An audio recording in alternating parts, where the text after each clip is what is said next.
Hello, everyone, and welcome to Bookercast, the podcast where books come to life. And I'm so excited to dive into another amazing story with all of you. Whether you're a bookworm or just love a good story, this is the place for you. Every episode, we explore incredible books, talk about their stories and characters, and share insights that'll make you fall in love with reading all over again.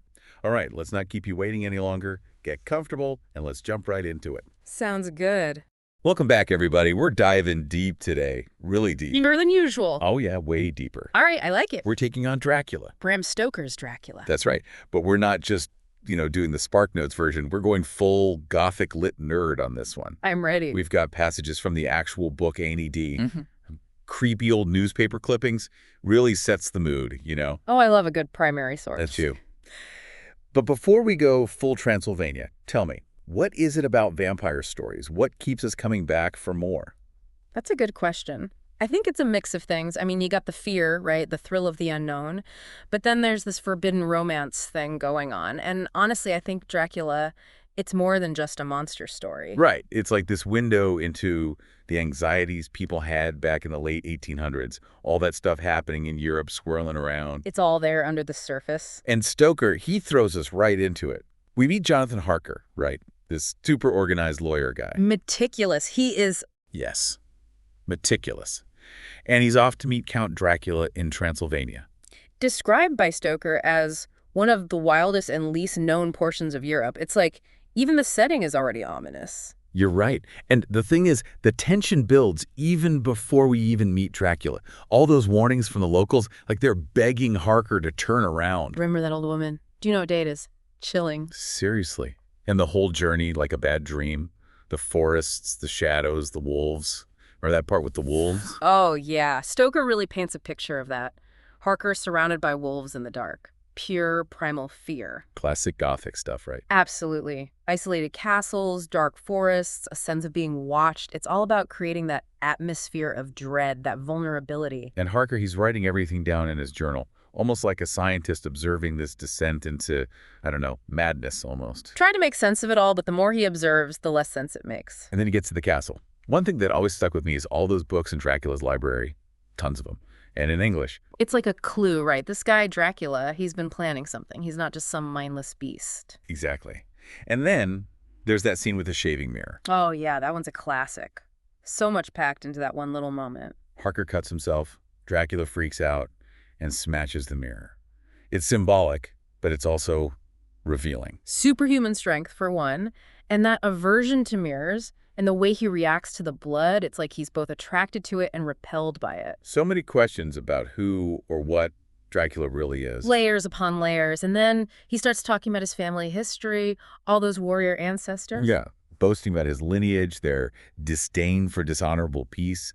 Like he's proud of this legacy of violence. And that's where it gets even deeper. Stoker is playing with those big ideas floating around in Europe at the time.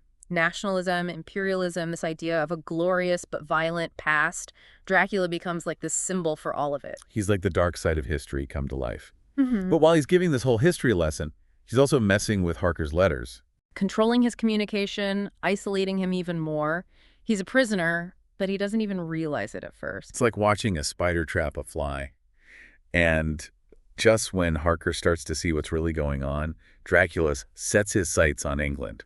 He escapes Transylvania. Oh. Big turning point, wouldn't you say? Huge. He's not just some distant legend anymore. He's a real threat, and he's heading straight for the heart of the British Empire. Bringing the darkness with him. It's going to be a showdown, good versus evil, and we're just getting started, and it's not just, like a physical invasion.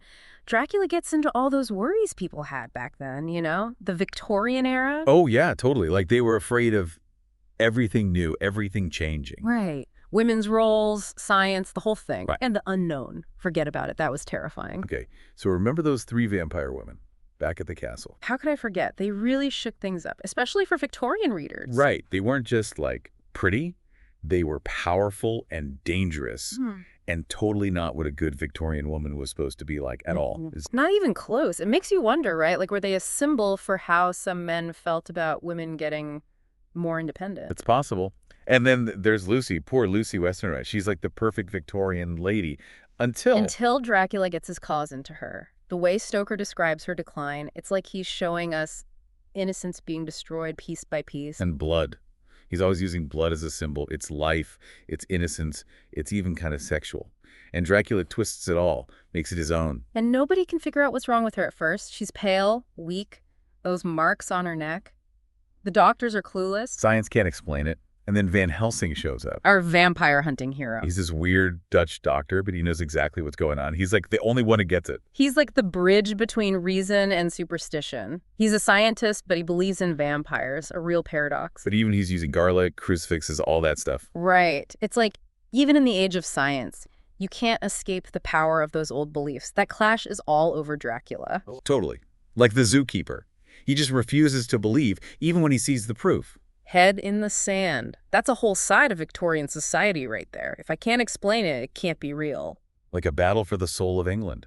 Science versus the supernatural. And Lucy's transformation, it's like a mirror of that. She goes from the perfect Victorian lady to this creature. It's awful, but also kind of fascinating how Stoker turns those Victorian ideals upside down. And tragic. Her friends, they have to kill her, basically. That graveyard scene, heartbreaking. It's like Stoker really makes you feel the weight of it all. They're fighting this unimaginable evil, and they're losing people they love. And let's not forget Renfield, that creepy dude in the asylum. Eating flies, obsessed with consuming life. It's like a twisted version of what Dracula's doing. Like a dark reflection. Renfield, he's both a victim of Dracula, but also this kind of symbol of how Dracula's influence spreads. And they're using Renfield's ramblings to track Dracula. They realize it's not just about individuals anymore. It's London, maybe even the whole world that's in danger. Exactly. The stakes keep getting higher. This isn't just a monster story anymore. It's about an invasion. Like a plague, but a supernatural one. And that leads us to the climax. The chase. The final showdown. It's exciting, but it's also super intense. They're racing against time, and it feels like they're going to lose everything. But they're not giving up. They're fighting back, even though the odds are stacked against them. And they make sacrifices. It's not a clean victory, not at all, even when Dracula is defeated.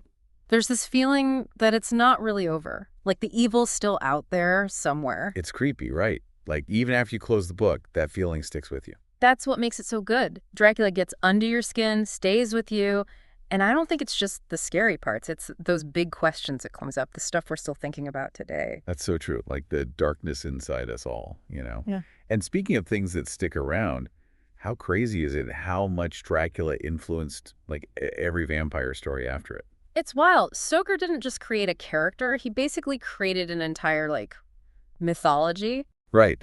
The fangs, the hating sunlight, the whole hypnotic gaze thing, it's all there in the book. Blueprint for the vampire, basically. And you see it everywhere. Old movies like Nosferatu, Buffy, even Twilight. Twilight. Okay, that one's a bit of a stretch, right?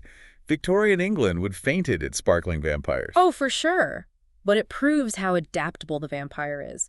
Every generation finds a way to make it their own. Like, what are we scared of? What do we secretly want? It all comes out in how we tell those vampire stories. So as we wrap up this Dracula deep dive, I gotta ask, what do you think is the secret to its staying power?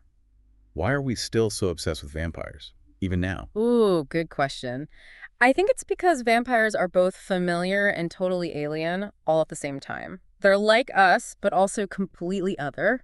Mm-hmm. And they represent all those things we kind of wish we could have, but no, we shouldn't. Like living forever, being super strong, not caring about rules. Exactly. It's like a safe way to think about that dark side, you know? The stuff we hide away. And let's be real, Dracula is also an escape. Gothic castles, spooky graveyards, forbidden love. Who doesn't love a little bit of that? It's a whole mood. And it lets us ask those big questions. Life, death, good versus evil. But like in a fun way. That's why it's a classic, right? It's creepy, it's exciting, it makes you think. Dracula has it all. So what about you listening at home? What stuck with you from our deep dive? What questions are still rattling around in your brain? Next time you open up Dracula, or maybe it's your first time, think about it. What does your love of vampires say about you? Until next time, happy reading. And that's a wrap for today's episode of BookerCast. We hope you enjoyed diving into it as much as we did. Thank you so much for spending your time with us. Your support means the world, and we can't wait to hear your thoughts on this episode. Don't forget to subscribe, hit that like button, and share this episode with your fellow book lovers. And let us know your thoughts in the comments below. We love hearing from you. See you in the next deep dive. Bye for now, and happy reading.